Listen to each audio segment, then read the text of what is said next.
Hey YouTube, this is a reloading video, but no, I am not teaching you the A through Z, the 1, 2, 3 of reloading basics. There's a bunch of other videos that you can find that will do an awesome job doing that. What I wanted to do today is give you my top 5 tips. What I wish I had known when I got into reloading 1 year ago.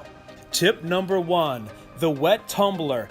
That is what you buy the Wet Tumbler, not the dry agitator. Look, I understand what happened. You went on Amazon, it was only a couple bucks, it kind of looked like something from Star Wars, so you bought it.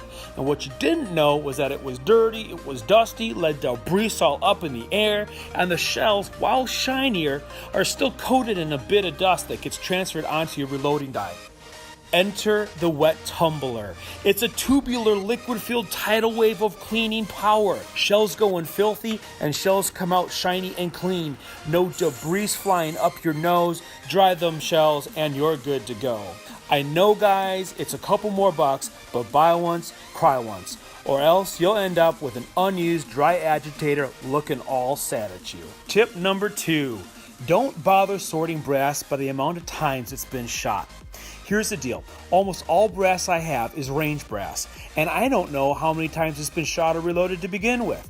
So here's the important thing, inspect your brass for cracks and weirdness, throw out the cracks and weirdness, and carry on.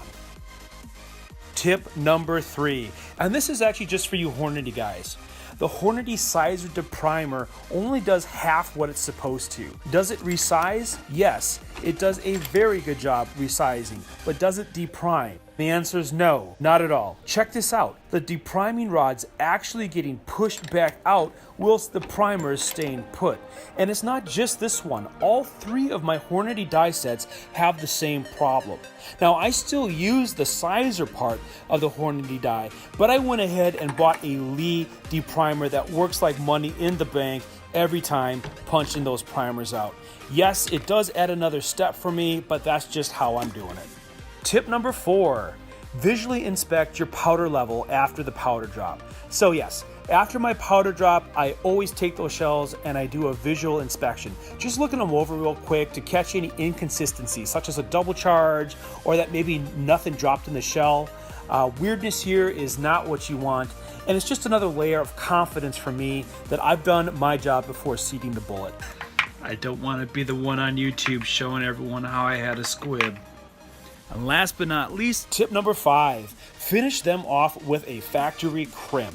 I'm pretty much talking about pistol rounds here because collar crimps, the type in seating dies, aren't really worth using unless you're some sort of master reloader because the cases need to be trimmed just right so you don't end up with case bulge. Case bulge is super ridiculous because the round won't even begin to pass the plunk test. And if you can't pass the plunk test, good luck having dependable and consistent competition-worthy ammo. Hence the factory crimp. This crimp actually presses in the brass from the side, eliminating case bulge and making it no longer necessary to trim your pistol brass down to size. This was probably the biggest and most important discovery for me this past year as I chased down the holy grail of consistent and dependable competition-worthy ammo for USPSA and multi-gun shooting.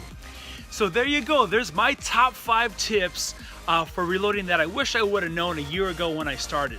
But I'm dying to know, if you're a reloader, what tips, what procedures have you found to be just vital towards you making awesome, consistent ammo? Would love to know, comment below, and as always, man, if you love this, subscribe, hit the like button, and that bell so you can get notifications when I publish any future content. You guys are awesome, ride fast, shoot straight, and I'll see you soon.